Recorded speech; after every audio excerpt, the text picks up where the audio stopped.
Good evening, everyone. To those locked on to this virtual forum, thank you for tuning in. To my colleagues who have spoken tonight, I thank them very much for their very interesting and informative contributions.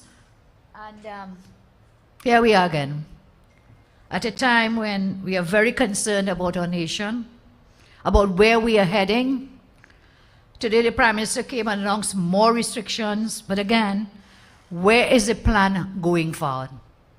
They seem to be operating by VAPs. So Thursday one thing, Saturday another, Monday another, maybe by tomorrow, maybe by Wednesday. Each day it's VAPs. There is no plan, there's no coherent, comprehensive plan as to how we go forward. And I will never forget, last year in the Parliament in January, we raised matters of urgent public importance about the COVID virus.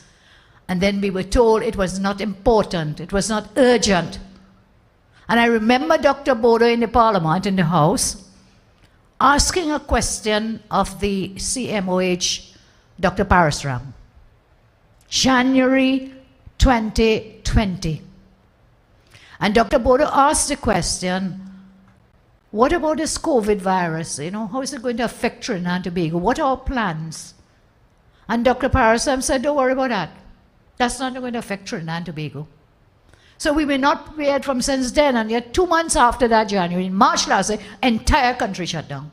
So we had no plan. It was clear that the medical people had no plan, the government had no plan, because they were living in a fool's paradise that the COVID will not affect Trinidad and Tobago. This was actually said by Dr. Parasram. I'm sorry to raise it here, and the video is there. You can go up and look for it. We'll find it for you one day. Maybe Anil will show it one evening on his program. But it's there where he's saying, don't worry about that.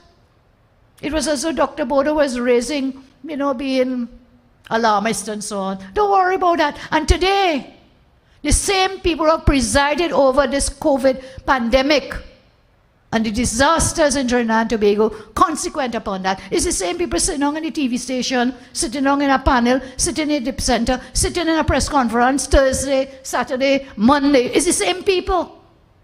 You had over a year, you could not deal with the matter, and it's the same people sitting on there pretending to be saviors, pretending to be the experts, pretending to be the ones that tell us, okay, we must do this, we must do that, we must do the other. How can we believe you? How can we trust you when it is, after 1 year, you were in charge, this government, and the technocrats and the medical people, after 1 year, you come in to bring prescriptions. How can we believe you? Because look at what has happened. Over 1 year later, we've gone back to square one. In fact, that's wrong. We've gone back to minus square one because we're worse off now. Minus square one is a position we've gone.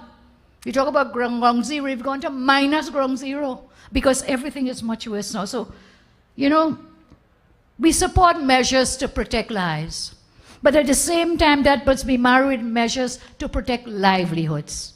And listen to these hypocrites. Follow the protocols. Follow protocols. Let me show you a picture here. Wear your mask. Your mask is not a chin strap, you know. When you're wearing a mask, it's not a chin strap to prop up your chin. Look at this. I don't know if this is the same fool. Look at this photograph. Look at this photograph. No social distancing, not following your own protocols, and wearing a chin strap. But yet you want to buff up everybody in this country, buff up the citizens of this country, buff them every time you speak, you're buffing. You are the #1 buffer in the land. But you will not follow your own regulations and your own protocols. And not just you. Your AG was the same thing, doing muscle wrestling and no social distancing and no masks. But you want to come and lecture everybody else about protocols. So here we are. Chin strap. Chin strap. Is that the way to wear a mask? So you don't even believe your own stories. What you tell the public to do, you're not even doing it. So look at this. Chin strap, no social distancing. None whatsoever. So we move along. So the same people from over a year ago in charge, still in charge, And now we are worse off instead of better off. So we are more uncertain about the future now. They've run out of ideas, only vaccine as they go along. 1 year later, when the country is looking at other nations returning to opening up, returning to some semblance of normalcy, as I say, we've gone to minus square one at this time. Our parallel health system is on the brink. 1 year ago, and during the course of the year, no steps really taken. You faltered in getting the vaccines. And right now, in the entire globe, the only real answer to dealing with the pandemic, we'll deal with other issues, that real answer is really, I am told, is the vaccine. There's no other answer. There is no other answer. Vaccine. Now, you remember we were children, we would get measles shots. We will get, those were the things killing people at those days, not the measles, so much the smallpox. When the world, you had to take mandatory, had to take the smallpox vaccine. But then they tell us they have thousands, was 1 million syringes. I mean, these people for real. We have over 1 million syringes, but guess what? We have no vaccine to put in this syringe. Can you believe that? What you're posting about things that are useless. We have no vaccine to put in it. Now, Doc would have spoken about the vaccine issues and so on. And I'm sure he would have made the point. And I would ask all the doctors to please share with us, and I'll mention it a little. You're giving us 1 shot, so it's a half dose. What does that mean? You're half vaccinated? How does that affect us, doctor, in terms of... Yes, but he's taking all now to just give the 1 shot. What does that mean in terms of health, in terms of protection, in terms of being vaccinated if you don't get the 2nd shot? What does it mean if you come and give us a 2nd type of vaccine because you run out of the one that you gave the 1st shot for?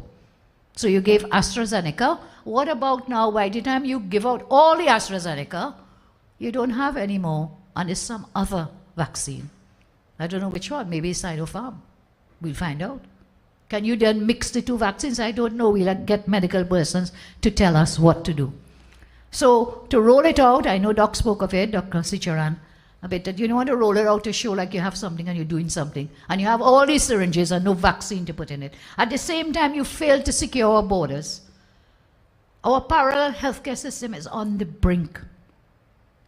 The restrictions you announced today will decimate micro and small businesses, medium businesses, and of course, more job losses. And most concerning is the revelation by the Chief Medical Officer that he raised the current trend in March, but no action was taken. In March, he raised it. Before Easter, Prime Minister, everybody come Tobago, come Tobago, come Tobago. How reckless and dangerous can you be? Prime Minister talks about love, but the Prime Minister showed he really doesn't care about the people. He has abdicated responsibilities. He sent almost the entire workforce home without any support to put food on the table. And at the same time, you know, this government will find every month. To do what? To pay rentals to ministers, to the AG and his family. To pay for contracts, finance contracts, senior ministers. Millions of dollars, but you can't find money to give support to the most vulnerable in our country. And so they hold the view that we are the little people, as Heinz said. The Prime Minister spoke of social support. Many thousands continue to complain they are yet to get anything from last year, salary relief since last year. The same support citizens were promised since last year being rehashed again. You know, he talked about how many thousands get an old age pension. Prime Minister, as far as I know, tell me different, that is not about COVID. We were given old age pensions or senior citizens grant before COVID, and God help us, we will be giving it after COVID. So it's not a COVID measure. And therefore, to boast about how many thousands getting old age pension, Prime Minister, is really to be, you know, fooling people in a sense. Because whether there's COVID or no COVID, you have to give these grants, old age pensions. And heaven help us if one day you decide you're not giving those old age pensions. So what is your plan? Do we stay in lockdown until the Prime Minister feels it is safe to reopen? Do we stay in lockdown until a PNM friend, financier, family gets a vaccine contract? I know you raised it before, and Anil did too. You have somebody line up for this vaccine contract. Is that why you faltered and refused to really press forward to get vaccines for Trinidad and Tobago? The public has a right to know how long these restrictions will take, what we expect, and I don't expect very much, because you've been doing this since last year, and as I saw, you are back to minus square one. So tonight, I want to talk a little of some of the things we can do together to end this travesty that is the PNM. Rowley's actions over the past 6 years caused greater damage than COVID-19, possibly. There's lockdown without a plan. So it's their mismanagement has brought us here. Today we face this massive crisis due to the failure of the government to protect our borders and their failure to act early to procure vaccines. Thousands of loved ones locked out. But what's happening? Variants of the virus coming in, entering our borders.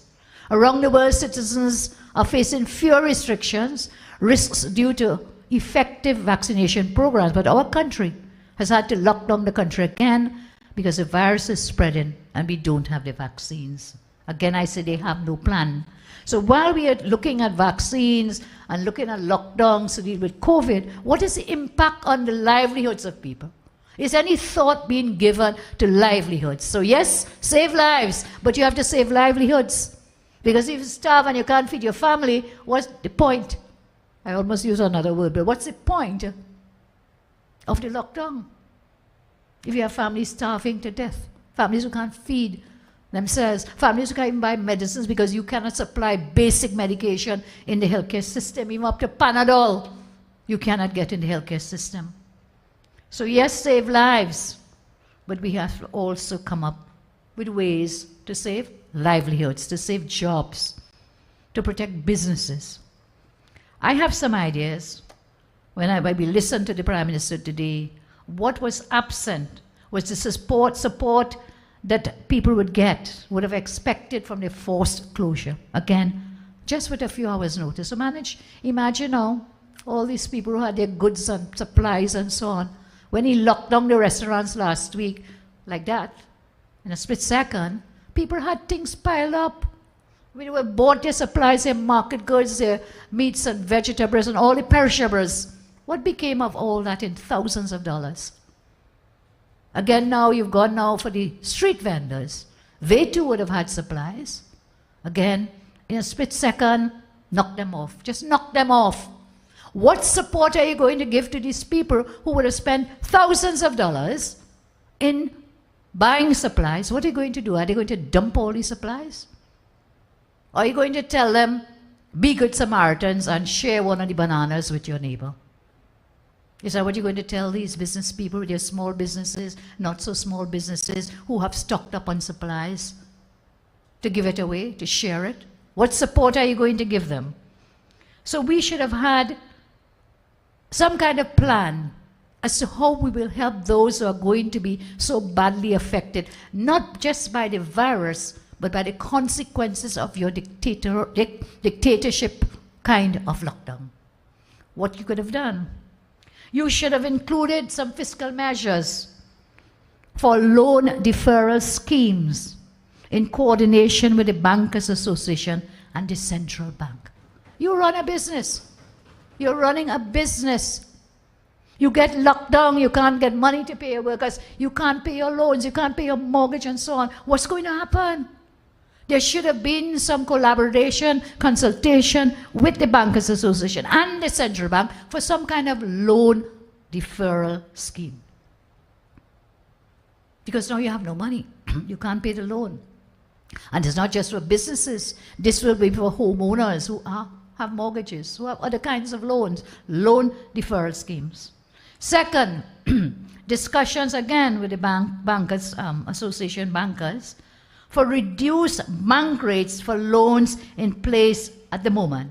Reduced bank rates for loans in place at the moment. Thirdly, you should have told us something about a debt workout scheme for companies that are deemed to now fall below bank risk as a result of the really bad effects of the pandemic.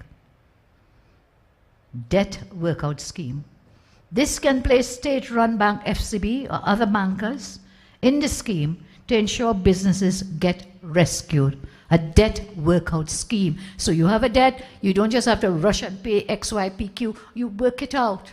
We are all in this together, you say, but it is clear that you are not in the same place as everybody else in this country. 4, renewal of an SME fund accessibility via commercial banks for companies that are small and micro and may by nature fall below bank risk, unsuitable for bank loans in effect, via NEDCO, Development Finance, and other state entities. Renewal of SME, small medium enterprises, fund accessibility. So we can help them, we can help protect their livelihood, we can help protect jobs. Nothing about that. Just lockdown, lockdown, lockdown, and share your bananas. How inane can you become? How flippant can you be, Prime Minister, when people are suffering so much? 5, VAT rebate position of the state. That should have been disclosed. This represents the state's obligation to the private sector. Companies that are going to be seeking financing to cover working capital costs during a lockdown, a rebate of VAT at this time could have supported some enterprises. VAT rebates. Big song and dance about VAT rebates and how they're going to do it and not do it. Well, how many VAT rebates have you given? How many out of the millions and billions that you're owing to people who made their own money, paid their VAT upfront, need a rebate, and time and time and time, you will not make the rebates available to these companies to keep them going. 6, there are several entities who will not be able to reopen. What do you have in store for these companies? Because it's not the first lockdown. And at the rate you're going, I suspect it will not be the last. How are they going to reopen? How are you going to help them to reopen? So we're not saying don't take measures to protect lives. We are saying they must be accompanied with ways to protect livelihoods, to protect jobs, and to help really the majority of the people in the country.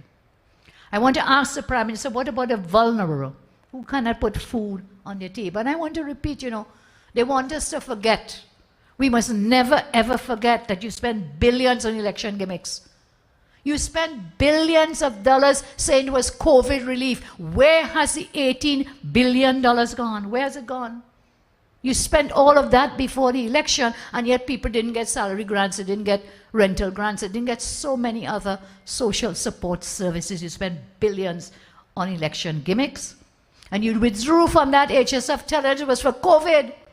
And when we got the documentation by law that you were supposed to provide, we got it in the parliament, it's saying you use the HSF to pay contractors. How is that COVID relief? Where in that was COVID relief for anybody except for your family, your friends, who are the contractors, your financiers, contractors before election? You took that billions from the HSF to pay your friends, your family, your financiers. Had nothing to do with COVID relief. Not 1 cent.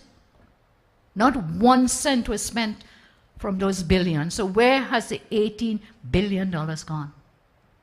When you wanted to win the marginal seats, I gave you the numbers in one of our virtuals recently. Again, food cards and grants went in by the thousands just in that short election period.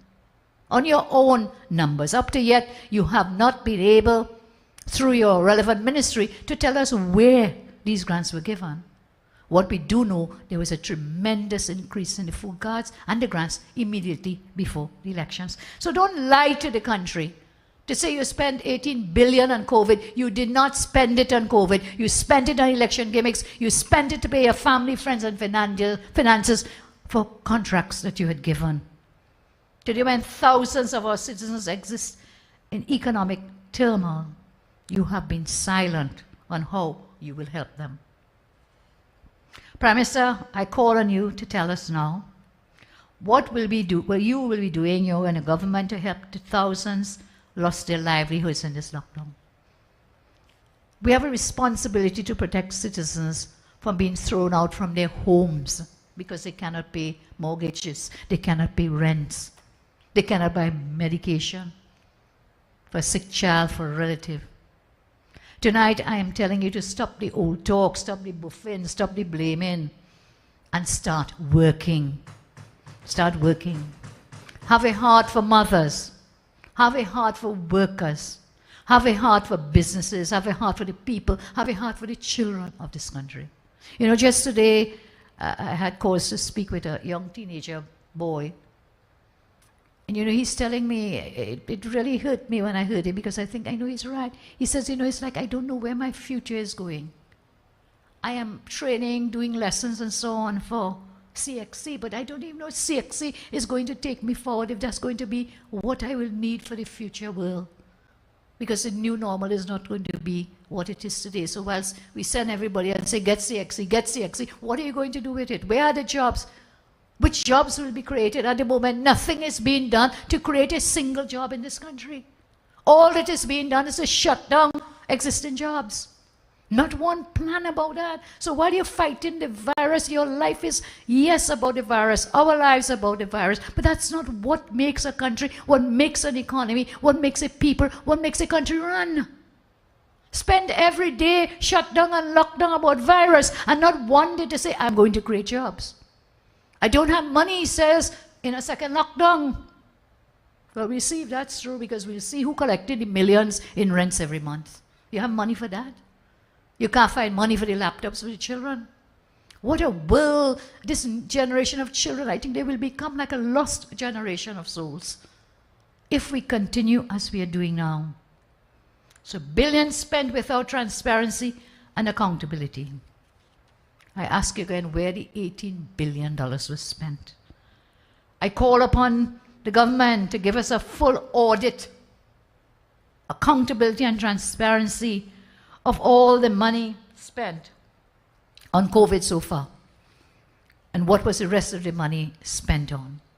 There should be a full audit of that $18 billion, a full audit. Because we don't believe a word you say when you come crying crocodile tears today about how much 1,000 people get in old age pensions. So brass face. Old age pensions, I said it before, I want to repeat it before people feel, oh wow, Prime Minister said, 300 and something thousand, what was it? 107,000, if I'm not mistaken. Whatever it is, over thousands, getting old age pension. Hey, hooray, hooray.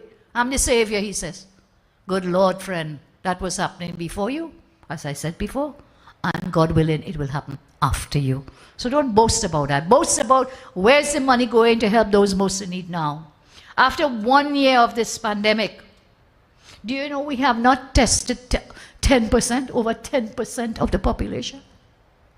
We have not tested. So when you use a student study last year during election, aided and abetted by your friends in the media, to promote this Oxford study about, oh, Trinidad is #1 and we're doing the best. A student study, fooling people, promoting that. When you did that last year, how many had you tested? If today only 10% or less than 10%, how many was that when you were boasting how great you were doing? It wasn't how great you were doing, you were not testing. You were not testing at that time. So again, you were fooling people, whitewashing, brushing everything.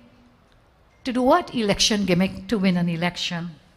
And now we see in the English-speaking Caribbean, we have the lowest testing rate. Can you believe that? Lowest testing rate in English-speaking Caribbean.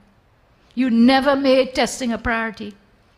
You used it as a political ploy and a wedge issue. And now we have the lowest vaccination rate. So first we had the lowest testing, and we have the lowest vaccine rate in the Caribbean. Other CARICOM states, they had made it a priority to procure the vaccines. They had made that a priority. And so they are way ahead of us. It's not the first time under Rowley that we are taking back seats and further back than back seats. Imagine our Prime Minister is a chair of CARICOM, and the US holds a major meeting with President Biden, and guess what? The people blank us. Not just as Trinidad and Tobago, but as a chair of the CARICOM. Can you imagine that? What a shame.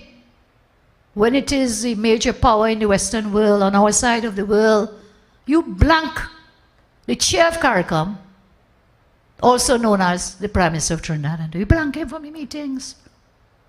And this is the man say he wasn't begging, he don't want to be a beggar, and all our CARICOM neighbors, Prime Ministers who asked for vaccines and so on, from India, in effect, labeled them beggars, and now what he did. You said it, one of you. He turned around and started to beg Biden. The same Biden who blanked him from attending that meeting, major meeting. And yet other CARICOM leaders were invited. And they didn't hold the position that Rowley holds as CARICOM head.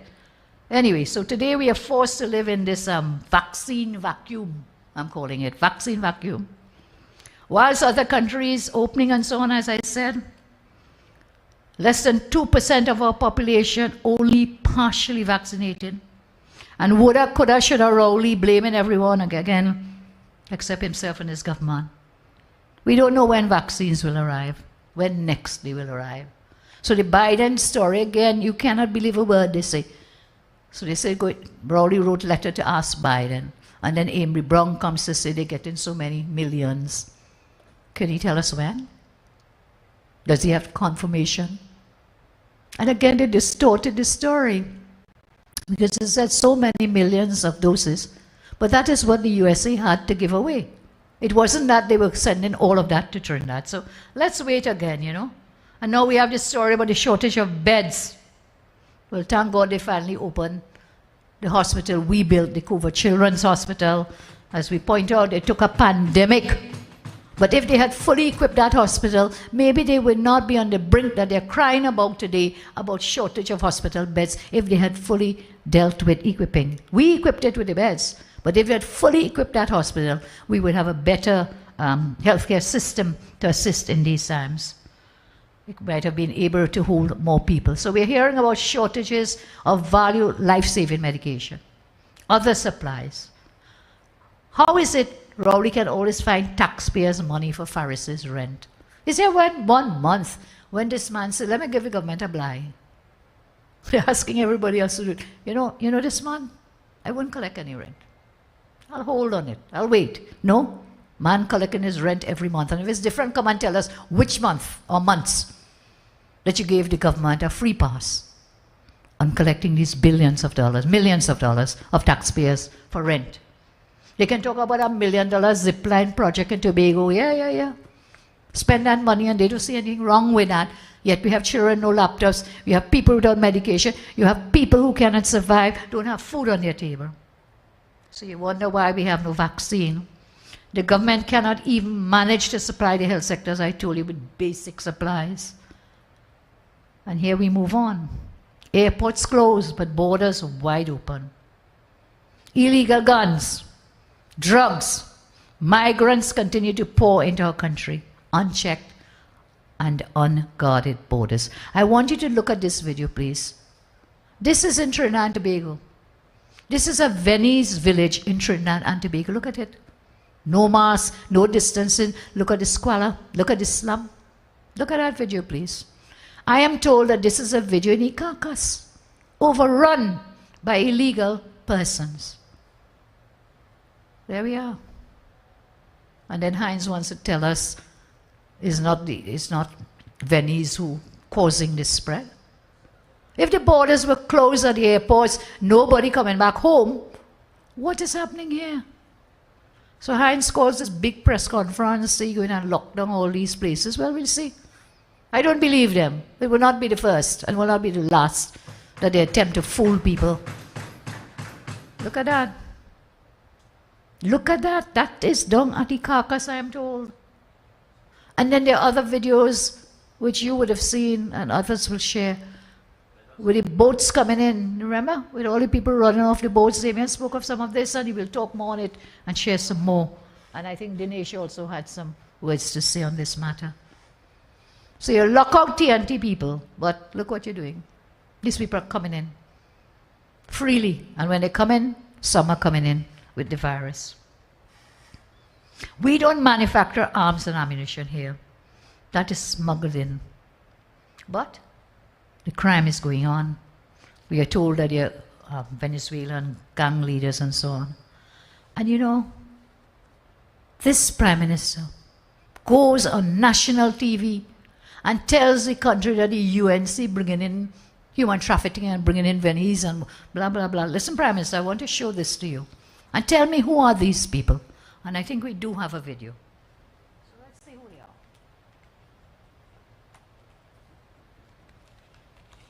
Prime Minister, do you know who is this person you're sitting next to? Do you know who is this person you're sitting next to? I think they say, some people say they call him Bullet. I don't know if that's true. They say his name is Bullet. I am also told that he is the owner of Copacabana. Is that the name of it? Which was raided by the police, and they found 21 women, Venice there. That fella looking like he's UNC. You say UNC bringing in, who is he? That's your friend. 21 Venice found there, some of them underage. And you so bold and brass and lying to say UNC bringing in these people. Prime Minister, I call upon you, if that is so, get your police to do its work. Get the TTPS to find these people you say bringing in illegals and charge them. That's what the law is there for. But you throw out all these wild statements, wild, distracting statements to take away from the real issue of your incompetence and failure to secure borders. I totally deny that the opposition has anything to do with anybody bringing in illegal Venice into the country and into what you call these special homes, like your friend's special home, the Copacabana man. Look at this one. Who is this? Who is this? Who is this? That is the Attorney General of Trinidad and Tobago, and with the same fella named Bullet, the owner of Copacabana, where 21 illegal Venice were found, women and underage girls, found by the police. And you want to talk about, shame on you, you're right. Shameless, not shame, shameless. Your Attorney General fraternizing, and you want to talk about the opposition, UNC. Man, go to hell.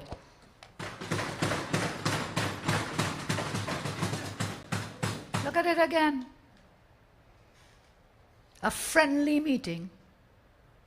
Mr. Bullet and none other than the highest law officer, in a sense, the head of the bar of Trinidad and Tobago, the Attorney General.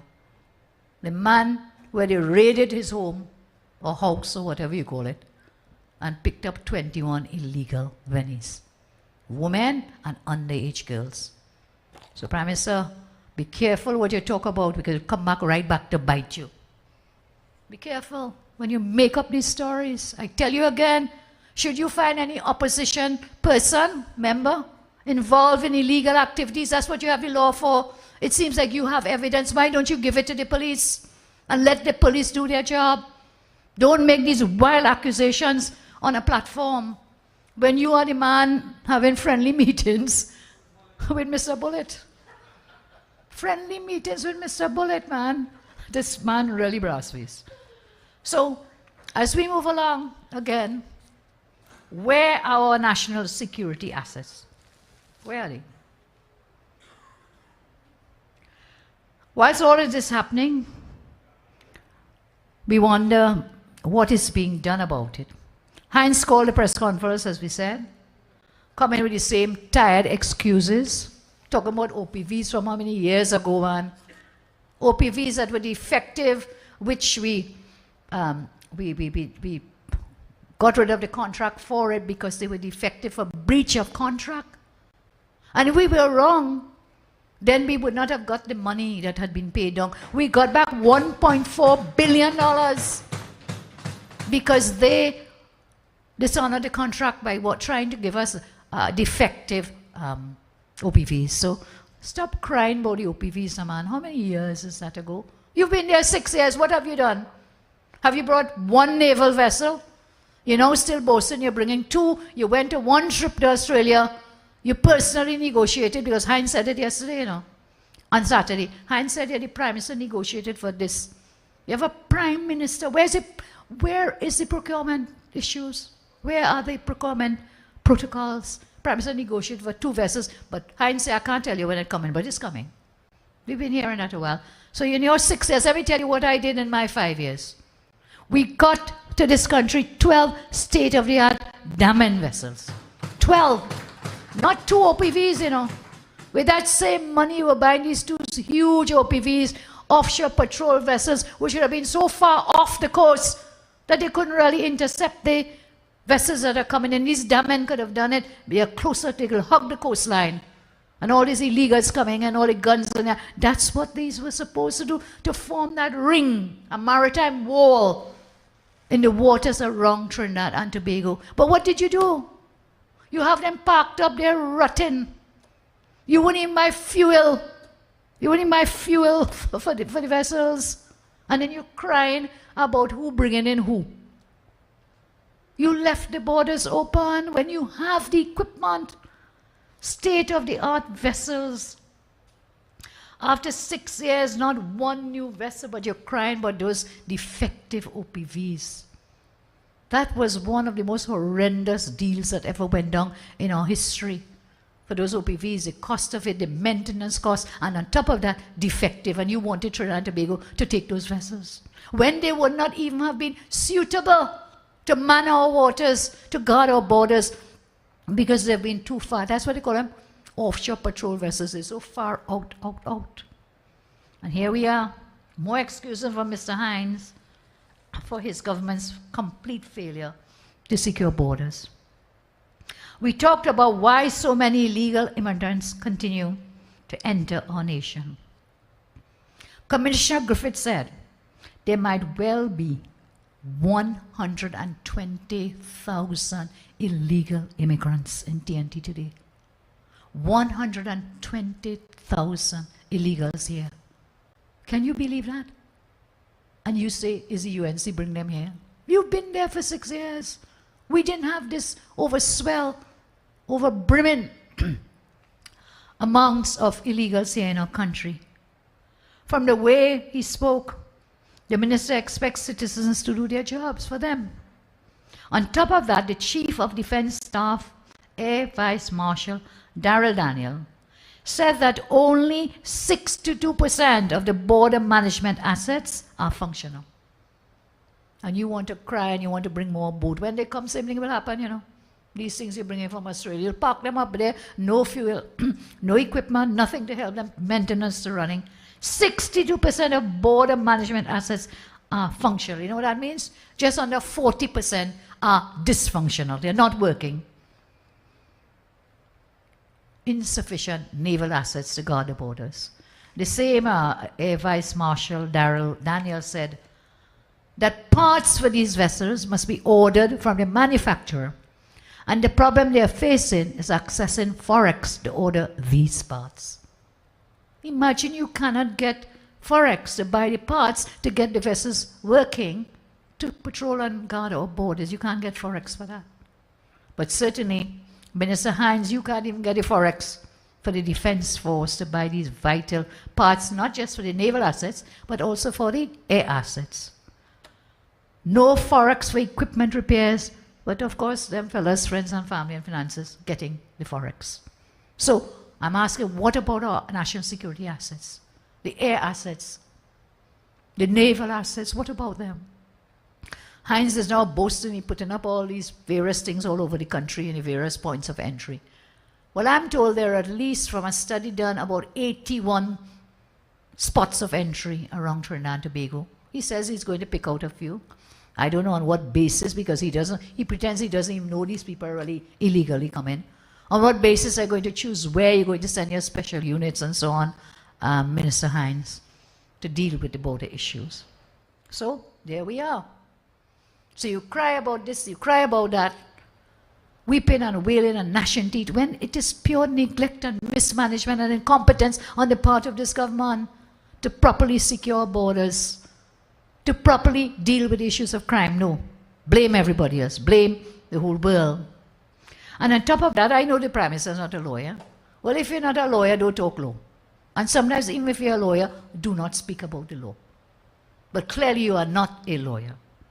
And you said that you were advised. Well, we call upon you to tell us which lawyer would advise you to make the foolish, nonsense, illegal statement that you made. When you said that the police have the power to enter private properties. Where, whom in this country would have told you that? The law association came down instantly and said, no. No, you can't do that. Given the state of crime, it's not that, people said, talking about, we'll be afraid the police and the police abuse. And that's just one aspect. What's the other aspect? People pretending to be police coming and banging on your gate and knocking on your gate to get into your house. That's the risk you are putting people to when you say police could enter. Look, police could enter private property. I wonder if you remember when they were running on the property tax issue, land and building taxes and so on, property tax. They had a whole campaign saying they're sending people to your homes to check how many washrooms you have, how many windows you have, how many what XP&Q you have in your home, so they could charge you the taxes. And I stood up on the platform, and I took the piece of paper, and I tore up the piece of paper on our platform. I said, no, you cannot do it. You cannot send people. Given the level of crime in this, who are these people? How will we know they are really police officers? How will we know they are real officers representing the taxes people and so? You cannot do it. A man's, you say, your home is sacrosanct. A man's home is his castle, you're told. That is your last bastion of privacy and family life that you have. And the Prime Minister tells this country, police could come into your private premises. How do we know he's a policeman? How will we know? So if any police come by your door, and I'm saying first of all, do not, I call upon citizens of this country, do not open your door to any police coming to deal with you about COVID. Don't open it. And if you are in doubt, call the nearest police station. Call your nearest police station to find out if they deployed anybody to come to your home to talk about COVID. Don't open your doors. The criminal situation is so bad. So it's not about trusting police or mistrusting. I know the commissioner was a bit upset the way the Law Association worded their release because it talked about militarization of the police and so on. Listen, police, go forward, go brave, we need you. You need to protect and serve. But I'm not worried about you, so I'm worried about the pretenders. The bandits right now, look at the number of home invasions we're having. How many homes have been raided? People just coming through your home, rob, rape, kill. So my advice, there is no law to allow police or pretend police to enter your homes without a warrant. They must have a warrant. And to use Section 133 of the Public Health Ordinance is totally wrong. There is nothing in that Section 133 about police. It is about people going in about sanitary conditions, Lawyer Dinesh, going into, look, you two doing law now, sanitary conditions, public health issues. It is nothing about entry of police. So don't use 133 to justify it. And you see that person, Commissioner Gary Griffith, if you read carefully what he said, he's saying the same thing, If you read his statement, or not his, but the statement from the TTPS, in which it says, yes, they can go in, but that is if the private premises become converted into public by charging a fee. Then it's no longer private premises. It's no longer your home. But when you read the commissioner's statement at first, and the police's statement, it's like, yes, police can come. Of course police can come. Of course police can come, but not on public health issues. And the commissioner was very careful, the TTPS, when they said, well, you can enter into private premises in the circumstances. Reverend said there will be certain circumstances. The circumstances are that you convert it into a public space by charging a fee. And in fact, the police have intervened where they had these big fetes and they were charging a fee, that the places would then become public space. Public space. So police cannot enter. If anybody comes in, police banging on your door, I am respectfully suggesting call your nearest police station to confirm it is indeed genuine police officers. You have to protect yourselves and your family with the crime situation where it is at the point in time. So, Prime Minister, tell us which lawyer Let's see if you'll be brave enough to tell us which lawyer, apart from foolish Faris. Forget foolish Faris. Tell us which lawyer, worth his salt and his silk, would have told you that the police can enter without a warrant into private premises.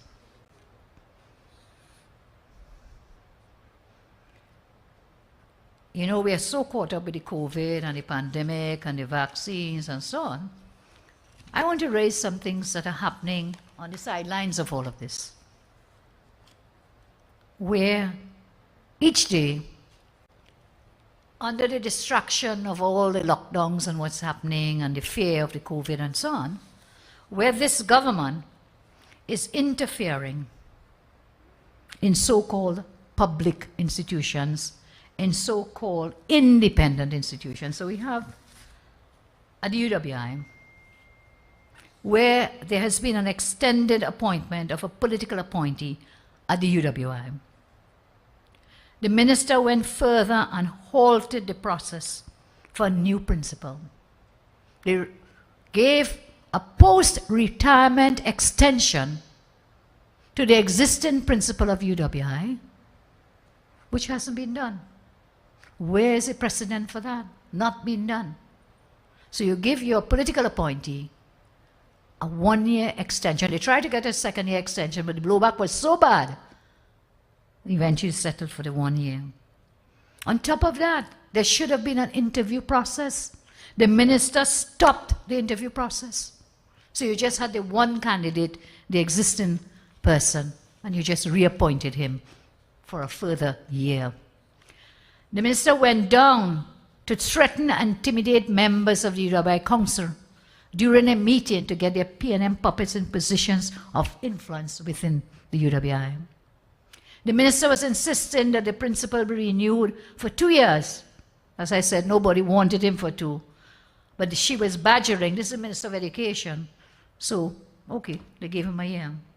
They have long had a habit of interfering in the UWI, jeopardizing education of the entire region. So that's one place where they are interfering and putting their political puppets into these positions of influence, doing so really without the proper protocols and precedents. Another place that's happening is at the Equal Opportunities Commission. They have not renewed the contract of an executive officer, and they have given no reason why they have not renewed it. The reason is clear. The government wants to bring in another PNM person to do PNM work and not the Commission's work. This is at the Equal Opportunities Commission. Another place they've interfered and want to interfere, but we are calling them out early on this one, is at the Tax Appeal Court.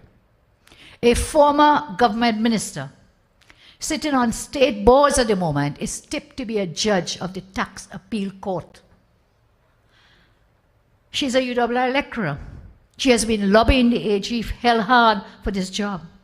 Again, this is a lady who used to say has meningitis, former minister, former senator of the PNM, who is now tipped to take the job at the Tax Appeal Court. I am calling on the government to cease and desist. A political person should not sit in the judiciary of our country, at least not an overtly political person. I'm sure there are others who you cannot immediately identify, but this lady we can identify as a former PNM senator, as a former minister under the Manning regime. Now I've heard calls, the BIR, the Board of Inland Revenue. They want to bring Revenue Authority. They want to bring property tax, and they want to plant their political hand-picked people in the Board of Inland Revenue. At the moment, they did not appoint an acting commissioner at that board, and that person has taken them to court. So in every supposedly independent institution, and this is some, you may know others, you could see the hand of the Balashi, or you could see the left foot and right foot of the Balashi in attempts to push their persons forward. So what's my plan? What is the UNC's plan for recovery and growth? I gave some of the measures earlier about fiscal measures to help people. How do we go forward? Recovery and growth. And by the way, what happened to this famous or infamous COVID recovery. What was it? Roadmap to recovery. That paper jumped, you're probably using like toilet paper now in a dustbin somewhere. What happened to that famous thing? Months and months and months, and reams and reams and reams of paper. COVID, what? Roadmap to recovery. Where is it? Now, I've heard calls, questions being asked. What is our plan? Unlike the PNM, we are prepared. The UNC is prepared. We are ready to take over management of TNT right now. Let me share with you our plan. We have a plan for recovery and growth, starting now and post-COVID. Just about a year ago, on May 4, 2020, I presented our plan in which we put forward 5 economic booster shots for resilient recovery and growth. 1, reduce the tax burden. Reduce the tax burden. And I shared with you in countries where they reduced the tax burden that those countries were doing better. Then many companies were repatriating, going back, because they had lesser taxes to pay in their home country. They were moving from other places where they had tax havens and lower tax, moving back in. I gave the example of Apple in the US. They were going back to the US because they had lowered the taxes. Second, jumpstart food security.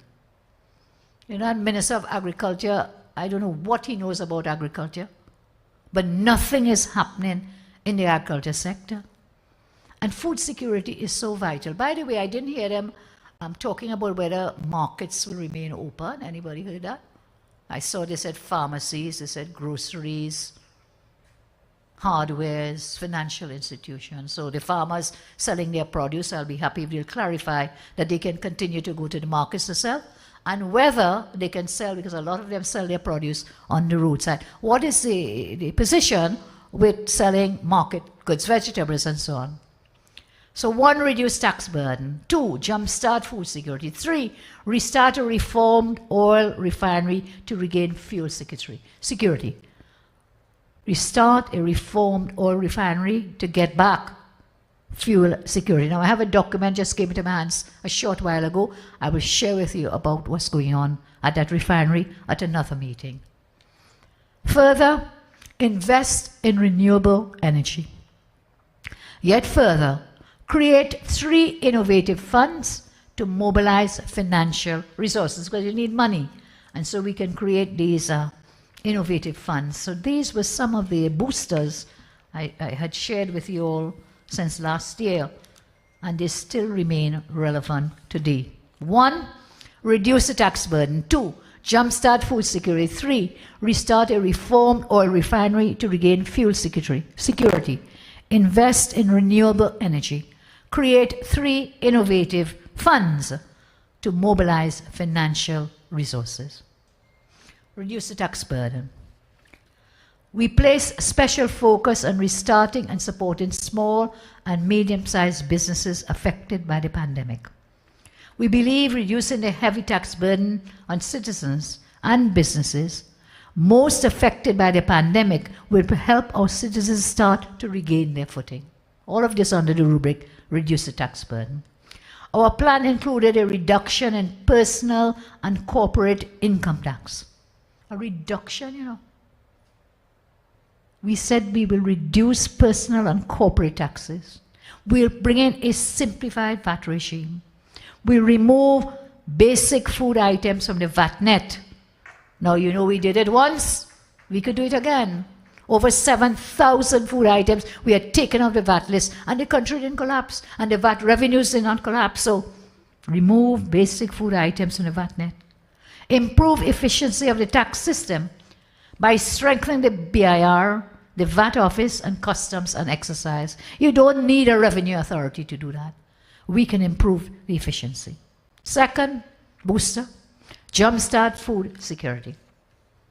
Noting that a protracted pandemic will disrupt the global food supply chains, making it very difficult to move food from the world's breadbaskets to the places where the food is to be consumed, the UNC placed agriculture and food security at the center of our economic recovery plan. We believe there must be a jumpstart to agriculture sector by leasing about 25,000 acres of former carry lands to create agricultural parks. I want to make a point here, though. I'm being told that former carrying lands that they've been used by a government MP who is a minister. I'm asking you for the comments. Are you the recipient of carrying lands? I'm asking a fellow named Avinash Singh. Are you a recipient of former carrying lands or are you a squatter? I'm just asking for a friend.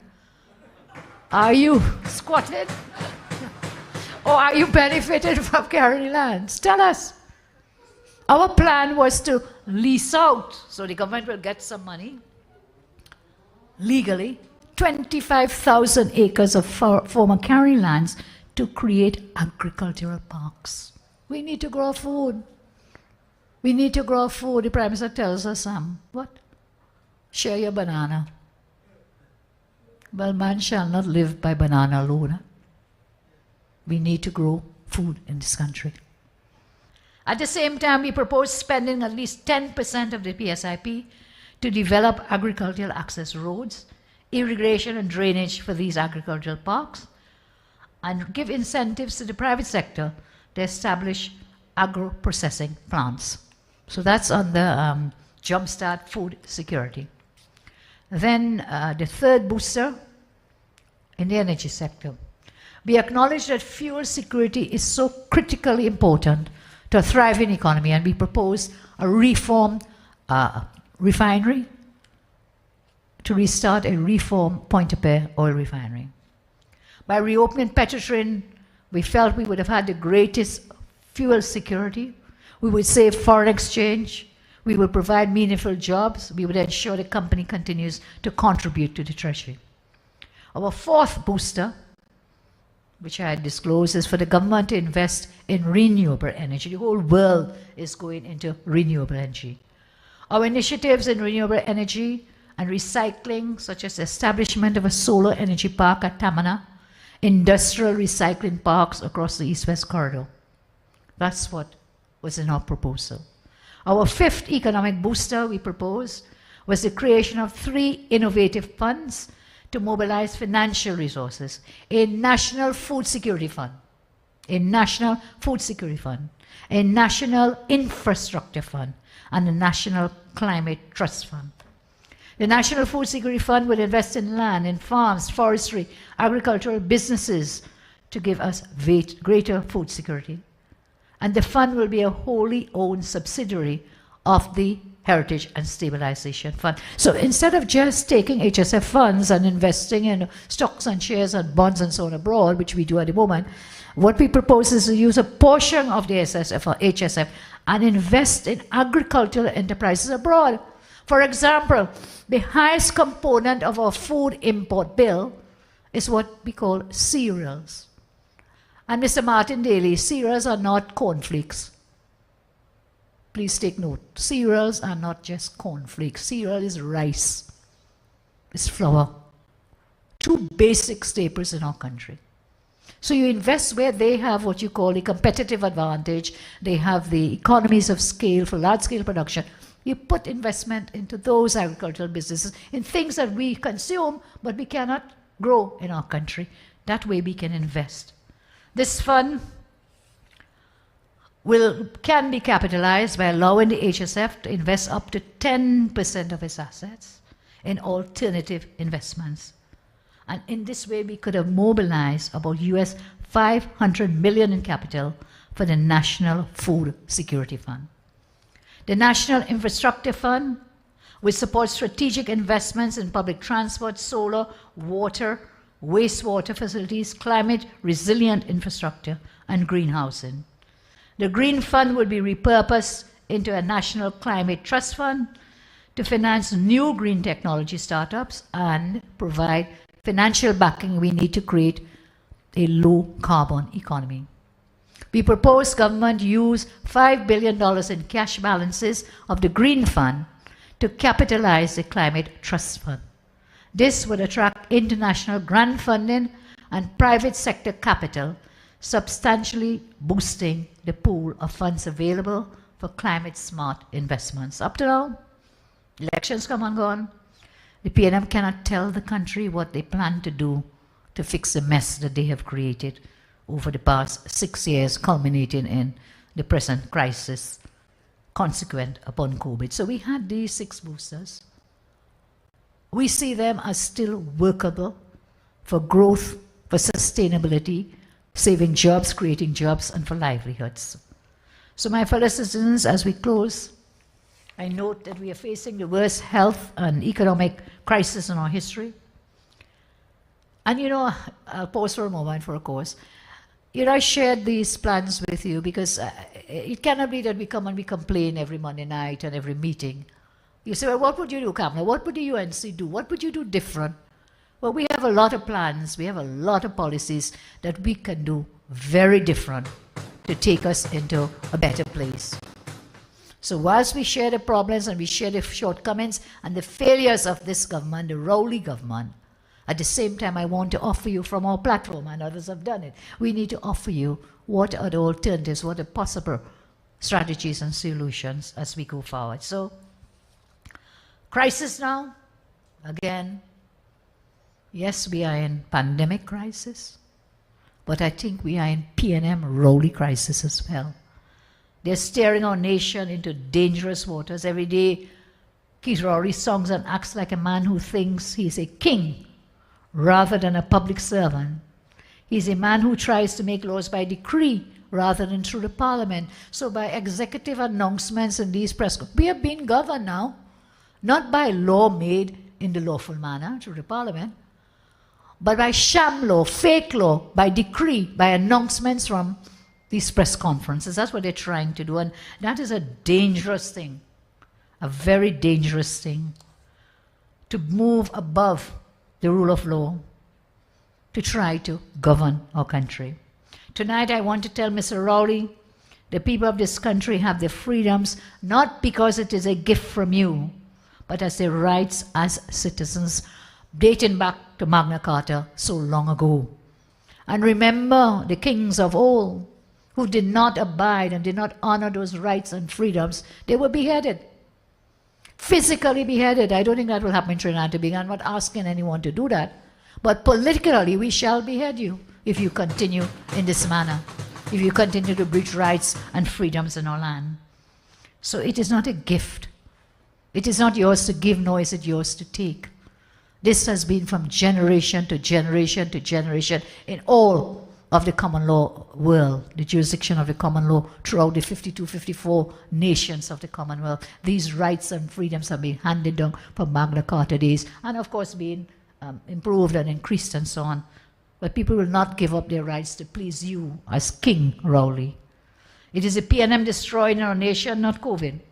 It's the PNM eating away at the soul of the nation like a cancer. For a nation to begin to heal, we must work politically.